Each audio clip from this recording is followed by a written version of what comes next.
जम्मू कश्मीर से शुरुआत करते हैं, जहां पर लगातार कोरोना मुखालिफ जो मामले हैं, कोरोना की लहर जो वो तेजी के साथ तो बढ़ ही रही है, लेकिन इंतजामिया भी अपना काम कर रही है और एडमिनिस्ट्रेटिव पार्ट पर लगातार बड़े फैसले जो है वो लिए जा रहे हैं। जहां पर रात को कर्फ्यू का निफाज 20 अजला के अंदर लगा दिया गया है। 20 अजला के अंदर मुकम्मल तौर पर कर्फ्यू रात 10 बजे से सुबह 6 बजे तक कर दिया गया है। ट्रांसपोर्ट के अंदर भी अब पाबंदियां रहेंगी, बिजनेस एस्टैब्लिशमेंट्स पर भी पाबंदियां रहेंगी और सरकार की तरफ से यह साफ कर दिया गया कि लॉकडाउन कोई हल नहीं है। इसलिए वादी कश्मीर की सूरत हाल बेहतर है, ऐसी सूरत नहीं है कि यहां पर लॉकडाउन किया जाए, इसलिए सूरत हाल को देखा जा रहा है। इधर आज जितने भी माइक्रो कंटेनमेंट जोन्स बनाए गए थे, वहां पर सैंपलिंग का सिलसिला तेज कर दिया गया था। महकमा सेहत की तरफ से मुख्तलिफ मकामात के अंदर गाड़ियां भेजी गई थी, जहां पर लगातार सैंपलिंग की जा रही थी और टेस्टिंग का अमल तेज कर दिया गया था।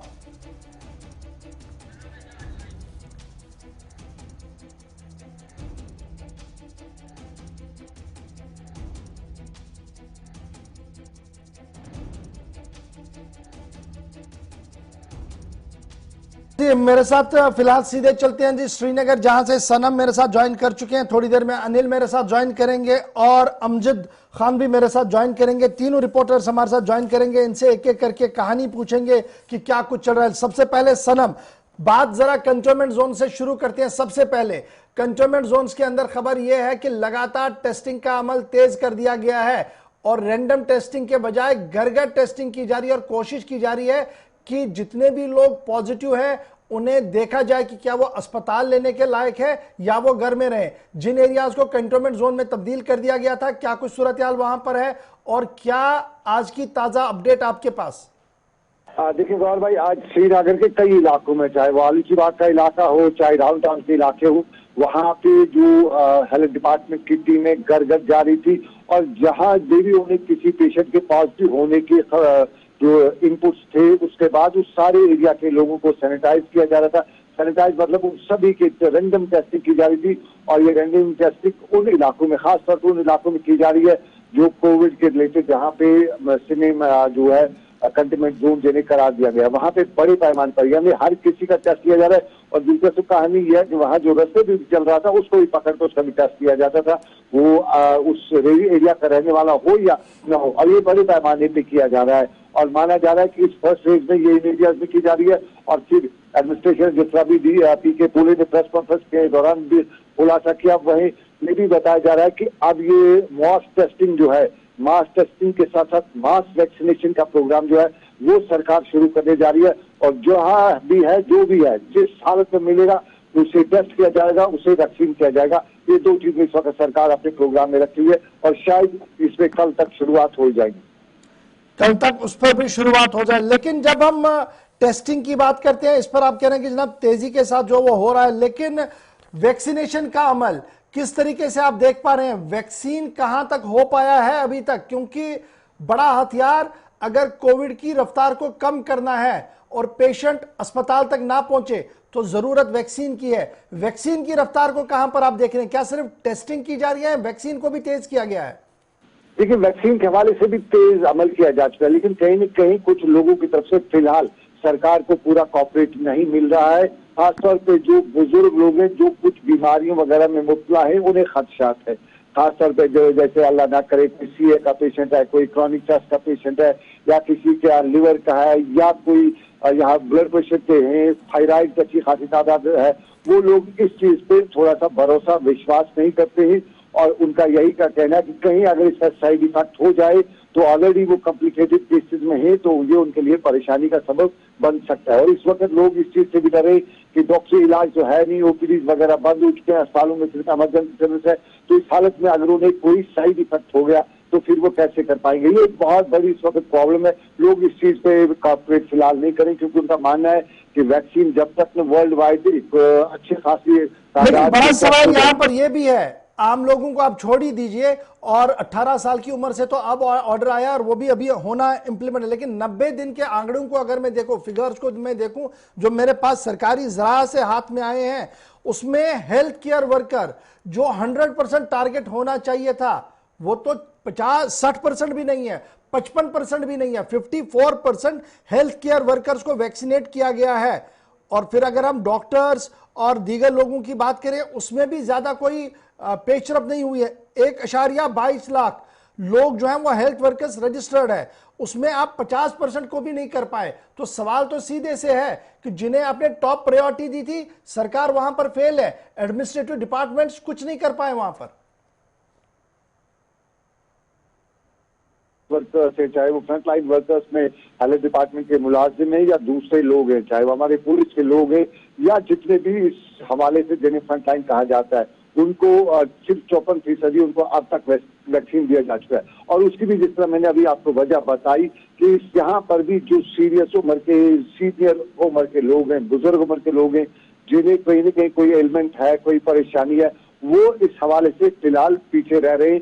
और खासतौर पे बहुत से लोग इस हवाले से, लगभग जितना अगर 54% किया जाए तो फिर 46% जो लोग हैं वो अभी से दूर है। और उसकी सबसे बड़ी वजह उनकी यही है। और ये शहरों में अगर कम है, लेकिन रूरल एरियाज में बहुत ज्यादा है। और खासतौर पर खित्ते चिनाब और पीर पंचाल में, वहां के हवाले से समझ आ रही है कि वहां बड़े पैमाने पे नहीं हुआ है, वहां पे ये लोग जो है। और जम्मू डिवीजन में इसकी अच्छी खासी तादाद है जो इस हवाले से बैठते रहे। कश्मीर में जब इसको कंपैरिजन करें सनम, बड़ा इंपॉर्टेंट ये, अगर डॉक्टर भी वैक्सीन ना लगाए तो आम आदमियों से आप तवक्को कैसे करेंगे कि वो सामने आएंगे? अगर हेल्थ डिपार्टमेंट का पैरामेडिकल स्टाफ और मेडिकल स्टाफ आपके सामने आकर वैक्सीन नहीं लगाता है, अगरचे ये वॉलंटरी जरूर है, लेकिन यहां पर अब वॉलंटरी वाला सवाल नहीं बनता है। एक एग्जांपल करनी पड़ेगी डॉक्टर्स को कि ये वैक्सीन सेफ है और आप इसको लगा सकते हैं। जब आप वैक्सीन नहीं लगाएंगे तो आपके आसपास जो लोग हैं वो ऑटोमेटिकली इससे दूर हो रहे हैं। एक सवाल तो ये भी बड़ा है, क्योंकि मेरे पास जो फिगर्स है वो जम्मू और श्रीनगर के मैं आपको बता दूं,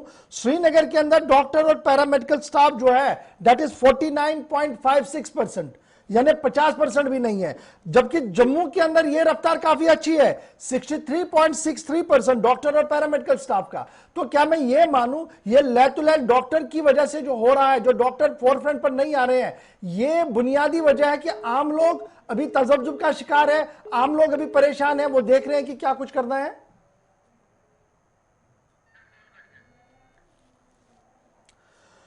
बड़ी खबर हम आपको बता रहे हैं जी, जब वैक्सीनेशन की बात करते हैं तो 90 दिन के अंदर, पिछले 90 दिन के अंदर न तो हेल्थ वर्कर्स का पूरा 100% आ चुका है। 18 अप्रैल तक के आंकड़े, 19 अप्रैल तक के आंकड़े मेरे पास हैं गैर सरकारी तौर पर, लेकिन लगभग मानिए यही आंकड़े सरकार के पास भी होंगे। न तो हम हेल्थ वर्कर्स को 80 to 90% कर पाए, ना ही हम डॉक्टर और पैरामेडिकल स्टाफ को ले पाए इसमें। और जब हम कंपैरिजन करेंगे जम्मू वर्सेस श्रीनगर, तो जम्मू बहुत पीछे है एज कंपेयर टू जम्मू फिर भी आपको बेहतर लगेगा। और उधमपुर एक ऐसा जिला है जहां पर आपका टारगेट रेट मोर देन 50% है, दैट इज 65.63%, जो ये साफ दिखा रहा है कि पैरामेडिकल्स और मेडिकल स्टाफ जो फोरफ्रंट वर्कर्स हैं, जो हमारे फ्रंटलाइन कोविड वॉरियर्स हैं, अगर वो तजब्जुब का शिकार है तो आम आदमी सीधे सीधे होगा। फिर आप किसी मुफ्ती से कहलवाइए, आम आदमी से कहलवाइए, शायद उसका उतना असर नहीं होगा। सनम एजाज, चलिए जी मैं जरा जम्मू भी चलता हूं, क्योंकि जम्मू से भी एक और बड़ी खबर जरा पहले प्ले कीजिएगा, उसके बाद जरूर जम्मू भी चलते हैं। जम्मू से इस वक्त की एक और बड़ी खबर सामने आ रही है कि जम्मू डिस्ट्रिक्ट के 5 और इलाकों को माइक्रो कंटेनमेंट जोन में तब्दील कर दिया गया है। 5 लोकेशन जम्मू की ऐसी हैं जहां पर दोबारा से माइक्रो कंटेनमेंट जोन बना दिया गया है। डिस्ट्रिक्ट मजिस्ट्रेट जम्मू की तरफ से ऑर्डर जारी कर दिए गए हैं। सेक्शन 144 इंपोज रहेगा। दाल वाली गली कनक मंडी, ये नंबर 1 है, सीरियल नंबर 1, इसे माइक्रो कंटेनमेंट जोन बना दिया गया है। विकास कॉलोनी मुट्ठी, इसे भी माइक्रो कंटेनमेंट जोन में डाल दिया गया है। सुकेश विहार, इसे भी फलोरा के अंदर, इसे जनाब माइक्रो कंटेनमेंट में जोन में डाल दिया गया है। खून वाली गली, इसे भी बोरी जो है वहां पर भी माइक्रो कंटेनमेंट जोन बनाया गया है। और आदर्श एनक्लेव, इसे भी कंटेनमेंट जोन में बना दिया गया है। यानी एक तरफ से कोशिश ये हो रही है कि ऑल इज वेल हो, दूसरी तरफ से अब इंतजामिया भी कड़े कदम उठा रही है। नाइट कर्फ्यू के साथ साथ रेस्ट्रिक्शंस और भी लगने जा रही है। सीधे अनिल के पास चलते हैं। अनिल, जम्मू का हाल बताइए। वैक्सीनेशन में थोड़ी बहुत बेहतरी कश्मीर के मुकाबले में जम्मू में मैं जरूर देख रहा हूं, लेकिन जो 70 to 80% डॉक्टर्स का देना चाहिए था वो यहां पर भी फेलियर है। और आज जो ये नए कंटेनमेंट जोन्स बनाए गए हैं, पुराने जोन्स का क्या हाल और नए में क्या कुछ आप देख पा रहे हैं बेहतरी? जी, मैं गौर जी साफ तौर पर जाहिर जरूर करना चाहूंगा कि लगातार जो है कोरोना का संक्रमण जो है बढ़ता हुआ नजर आ रहा है। और वहीं पर एक और बड़ी खबर जो निकलकर सामने नजर आई है कि अभी भी एक और तस्वीर जारी की गई है जिसमें 3 और माइक्रो कंटेनमेंट जोन जो है तब्दील कर दिए गए हैं। बड़ी खबर एक और सामने साफ तौर पर जाहिर होती हुई नजर आ रही है। और लगातार जो है संक्रमण बढ़ते हुए डिस्ट्रिक्ट एडमिनिस्ट्रेशन जो है बड़ा फैसला लेता हुआ नजर आ रहा है। जिस तरह से 5 माइक्रो कंटेनमेंट जोन जो है वो घोषित किए गए, उसी के बाद 3 और एकदम से जो है एक डिस्ट्रिक्ट एडमिनिस्ट्रेशन कुल मिलाकर 5 और 3 हो गए जी, 8 आज दिन में माइक्रो कंटेनमेंट जोन। 5 तो हमने बता दिए, 3 और कौन से जिन जिन जहां पर ये बना दिए गए और कितने केसेस इन 3 में भी आए हैं? जी, काफी ज्यादा जो है केसेस देखने को मिले हैं। वहीं पर अब डिस्ट्रिक्ट एडमिनिस्ट्रेशन ने जो है फास्ट ट्रैक पर जो है इन पर जो है निगरानी रख दी गई है। और यहाँ पर जब तक नेगेटिव रिपोर्ट्स नहीं आती है तब तक जो है इन एरियाज को नहीं खोला जाएगा। और मैं आपको बता दूं कि इसके साथ साथ जो आदर्श कॉलोनी हम बता रहे थे उसी के साथ जुड़ी हुई परवीन कॉलोनी है, उसको भी माइक्रो कंटेनमेंट जोन में तब्दील कर दिया गया है। और तालाब टिल्लो का एरिया जहां साईं मंदिर है उसको भी माइक्रो कंटेनमेंट जोन में तब्दील कर दिया गया है। और लोअर बरनाई का जो एरिया है उसको 700 तकरीबन वहां पर 700 ऐसे घर पड़ते हैं जिन्हें माइक्रो कंटेनमेंट जोन में तब्दील कर दिया गया है। ये भी बड़ी खबर जो है सामने निकल कर आ रही है एडमिनिस्ट्रेशन की तरफ से कि लगातार कोरोना संक्रमण को बढ़ते हुए साफ तौर पर यह भी जाहिर होता हुआ नजर आ रहा है। और इसके साथ साथ एक और जानकारी देना चाहूंगा कि कल पब्लिक ट्रांसपोर्ट की तरफ से जो है बंद की कॉल दे दी गई है, क्योंकि लगातार जो है जिस तरह से आज माननीय उपराज्यपाल जी का ट्वीट जारी किया गया जिसमें साफ तौर पर यह कहा गया कि 50% कैपेसिटी के साथ जो है तमाम गाड़ियों को चलाया जाएगा। मगर वहीं पर ट्रांसपोर्टर द्वारा जो है एक बड़ा फैसला लिया गया।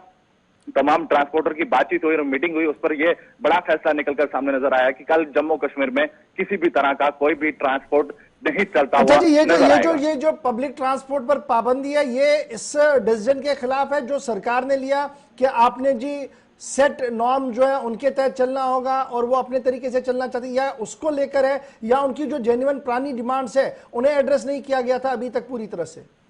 जी गौर जी, मैं यहाँ पर साफ तौर पर क्लियर करना चाहूंगा कि उनकी पुरानी डिमांड के साथ साथ जिस तरह से सरकार की तरफ से आज ट्वीट जारी किया गया, कहा गया कि 50% के साथ जो है गाड़ियों को अनुमति दी जाएगी और उसमें 50% ही सवारियां बैठ पाएंगी। और साफ तौर पर उन्होंने ये जाहिर कर दिया गया है कि उन्होंने कहा दिया गया कि अगर 50% सवारियां बैठेंगी तो उसके साथ साथ किराए की मांग उन्होंने ये कर दिया कि 50% जो है किराया और बढ़ा दिया जाए, क्योंकि लगातार जो है अगर एक गाड़ी में 24 सीटर गाड़ी होती है तो मिनी बस होती है तो उसमें 12 लोग ही बैठेंगे, तो हमारा जिंदगी का रोजगार जो है किस तरह से चलेगा। सनम, फटाफट से ट्रांसपोर्टर्स ने कॉल दी और उनका यह मानना है कि जनाब हम इसलिए प्रोटेस्ट कर रहे हैं क्योंकि सरकार का हुक्मनामा आया है 50%, जबकि कश्मीर में हम एक गाड़ी के अंदर 2 गाड़ियां पैसेंजर्स होते थे, छत भी भर के होती थी, ऐसे चला जाता था।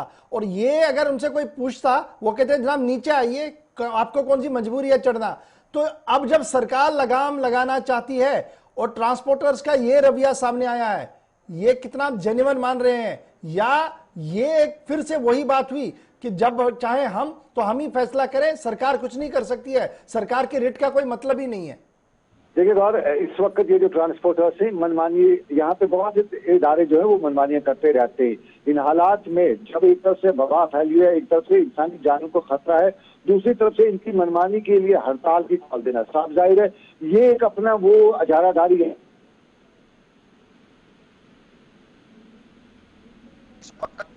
बहुत ज्यादा परेशानियां मौका मिलता है, इन्होंने वो खसारा सब कुछ है। आज आपको बताऊं, आज भी सोमो 20 सवारियां लेके निकली है कल शाम को श्रीनगर के पटमालू के इलाके से, और उसके ऊपर नीचे आगे पीछे सोमो में 18 से 20 सवारियां कल भरी हुई थी। तो इन लोगों ने माजी में देखा कुछ नहीं, इस वक्त अगर थोड़ा सा ये और सिर्फ 50% किराया बढ़ाने की डिमांड, इसको कहीं से जेन्युइन करार नहीं दिया जा सकता है। ये 5-10% पिछली बार सरकार ने 30% के करीब बढ़ाया था। अगर उस तरह की कोई डिमांड करे ठीक है, इस वक्त हालात है, सबको बर्दाश्त करना पड़ेगा। ठीक है सर, आप स्टैंड बाय रहिए, मैं जरा श्रीनगर ही चलता हूं, मेरे साथ अमजद खान ने भी ज्वाइन कर दिया। अमजद, बहुत शुक्रिया जी ज्वाइन करने के लिए। डिवकॉम प्रेस कॉन्फ्रेंस कर रहे थे और मोटी मोटी बात बताइएगा जरा व्यूअर्स को, क्या कुछ ड्यूकॉम कश्मीर कह रहे थे, क्योंकि उनका मानना है ऑल इज वेल, 24 घंटों के दौरान किसी की मौत नहीं हुई। ये जो फिगर्स हम बता रहे हैं 3-4 लोगों की मौतें हुई, क्या वो सही है या ड्यूकॉम साहब की बात सही है?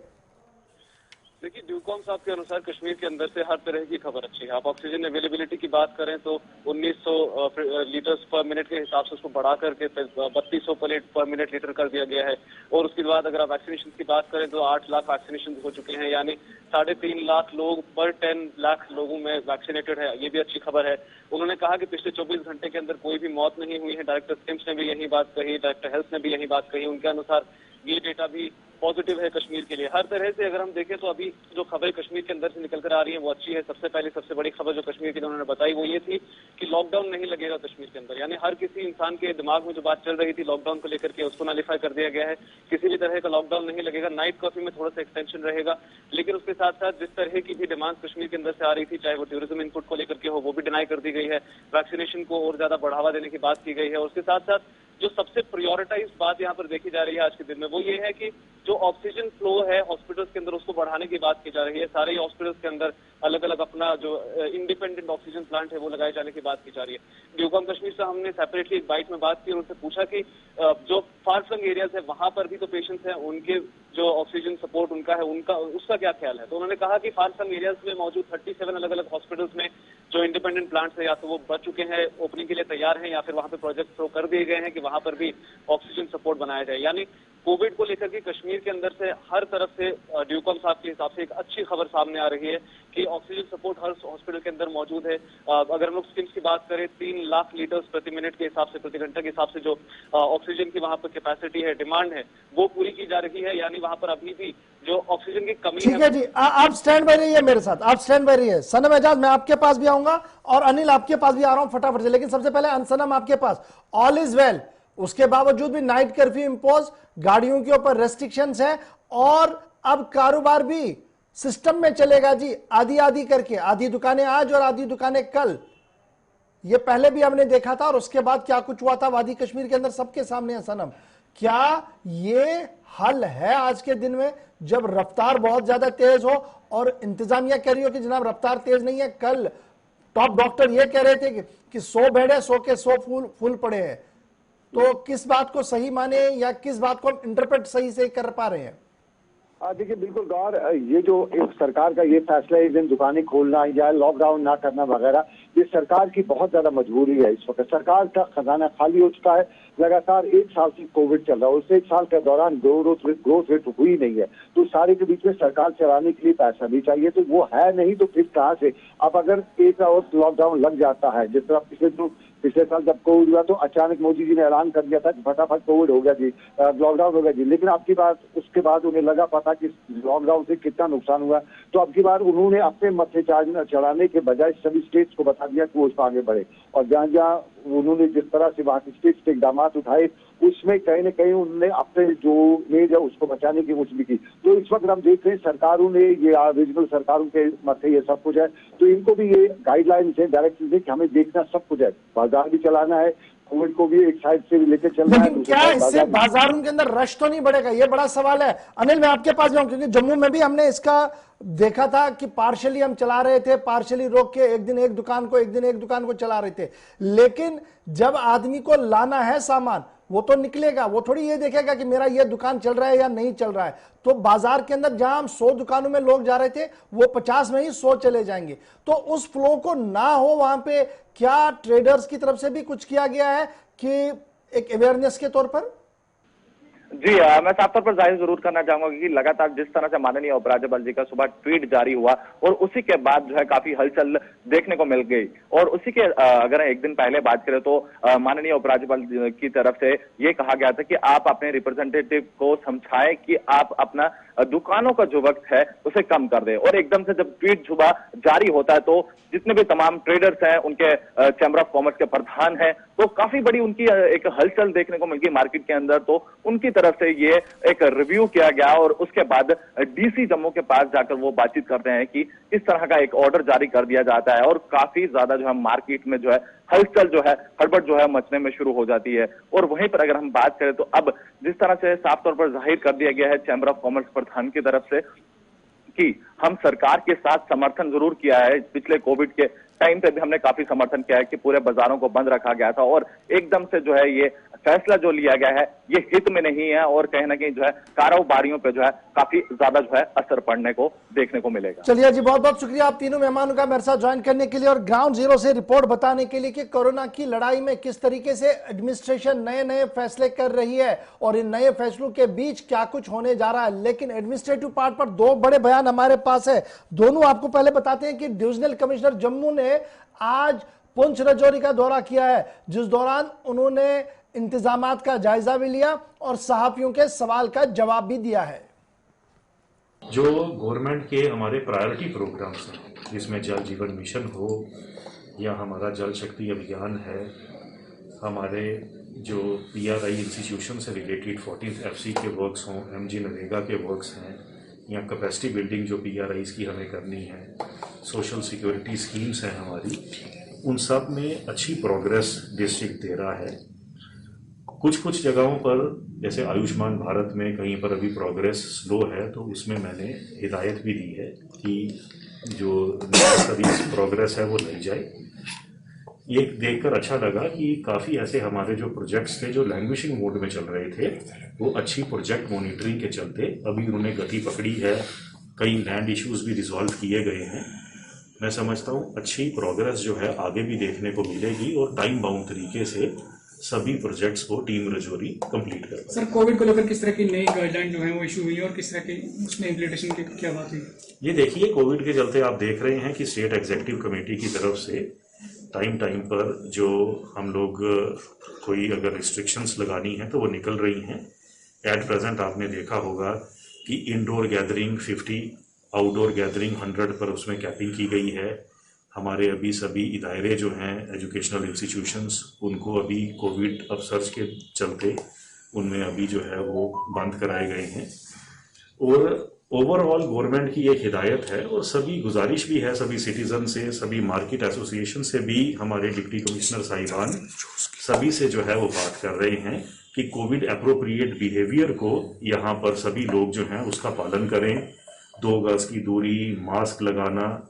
उसके साथ साथ आप देख रहे हैं गवर्नमेंट ऑफ इंडिया ने भी 18 साल के ऊपर वैक्सीनेशन के लिए एलिजिबल कर दिया है पॉपुलेशन को, तो उसके चलते भी मास वैक्सीनेशन कवरेज से ये माना जा रहा है कि उसमें इस पैंडेमिक की रोकथाम में एक बहुत जो है एक उपयोगी कदम ये।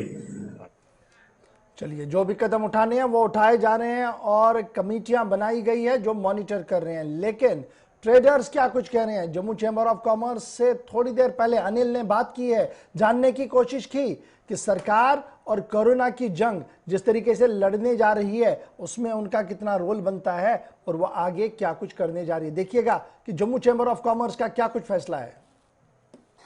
लगातार सुबह से ही यही कयात लगाई जा रही है कि जब माननीय उपराज्यपाल जी का ट्वीट जारी हुआ कि 50% कैपेसिटी के साथ पूरे बाजार और ट्रांसपोर्ट एसोसिएशन जितने भी हैं और जितने भी बाजार के एसोसिएशन हैं उनको 50% कैपेसिटी के साथ जो है चलना है और लगातार इसी तरीके से लगातार कोरोना वायरस का जो संक्रमण बढ़ता हुआ है नजर आ रहा है। वहीं पर जब ट्वीट जारी हुआ वहीं पर हलचल देखने को सुबह ही मच गई। वहीं पर अब बातचीत करने के लिए हमारे साथ मौजूद है अरुण जी, जो चैम्बर ऑफ कॉमर्स के इस समय प्रधान है। सर, सबसे पहले तो लगातार आपसे बातचीत जारी थी कि 10 से 7 की टाइमिंग की जाएगी, वहीं पर आज एक ट्वीट जारी कर दिया गया और लोगों के अंदर इस समय एक डर सा है और रूमर सा फैल गया है कि क्या एक दुकान खुलेगी, एक बंद रहेगी, क्या है ये, कौन सा कुछ?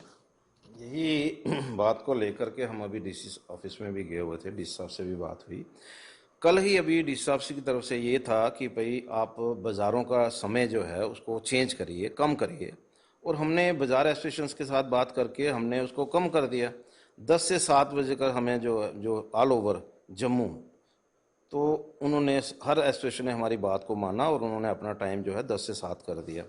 वेयर उसने 9 से 6 कर दिया, कोई दिक्कत नहीं। लेकिन सबसे बड़ी प्रॉब्लम ये है कि कल जो है एलजी साहब की तरफ से हर डीसी को ये आदेश आ रहा है कि भाई आप दुकानदारों से मिलकर के, उनके रिप्रेजेंटेटिव को मिलकर के टाइम को कम करवाइए। और आज ट्वीट आ गया कि आप 50% दुकानें जो हैं वो खुलेंगी हर बाज़ार की। तो 50% का क्राइटेरिया कैसे बनेगा, मुझे तो यही समझ में नहीं आ रहा। और सबसे बड़ी बात यह है कि अभी तक ऑर्डर की कॉपी नहीं आई है। ट्वीट जरूर हुआ है, ट्वीट करते ही ऑर्डर निकलना चाहिए था, ट्वीट करने के बाद अभी तक ऑर्डर की कॉपी नहीं आई। मैं उसी को लेकर के डीसी साहब के वहाँ पर ऑफिस में गया था और मैंने अपनी तरफ से यही सुजेस्ट किया कि अगर उनकी तरफ से अगर उनको लगता है कि टाइम को और कम करना चाहिए, उसके लिए हम लोग तैयार हैं, हमारी बिजनेस कम्युनिटी तैयार है। लेकिन जिस तरह का उनकी तरफ से आ रहा है वो तो फिजिबल भी नहीं है मुझे लग रहा है। और जिस तरह की हम चाहते हैं कि कंजेशन कम हो, कंजेशन नहीं कम होगी, कंजेशन इससे बढ़ेगी।